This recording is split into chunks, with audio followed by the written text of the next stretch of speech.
बानी पीटीआई सियासी कैदी नहीं है। साबिक सदर आसिफ जरदारी का दावा। एक निजी चैनल से गुफ्तगू के दौरान आसिफ जरदारी ने कहा कि मुस्लिम लीग नून और पीपल्स पार्टी बड़ी पार्टियां बनकर सामने आएंगी। तहरीक इंसाफ अब एक साइड शो ही रहेगी। साबिक सदर मुमलिकत ने मजीद कहा कि तहरीक इंसाफ ना तहरीक है ना ही फिलॉसफी, ये बदतमीजी का ड्रामा है। बहुत से लोग जो तहरीक इंसाफ में चले गए थे वो पीपल्स पार्टी में वापस आने के लिए तैयार हैं। आसिफ अली जरदारी का मजीद कहना था कि मेरे दौर में कोई सियासी कैदी नहीं था और मेरे ख्याल में बानी पीटीआई सियासी कैदियों में नहीं आते। वो जेल में सीख रहा है, वक्त सब सिखा देता है। उन्होंने मजीद कहा कि बिलावल आम सियासी कैदियों को जेल में ना रखने की बात कर रहा है, सजा याफ्ता की नहीं।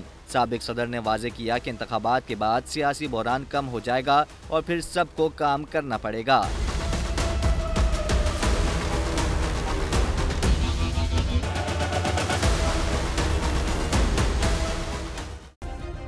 सब्सक्राइब करें और बेल दबाएं ताकि कोई खबर रह न जाए।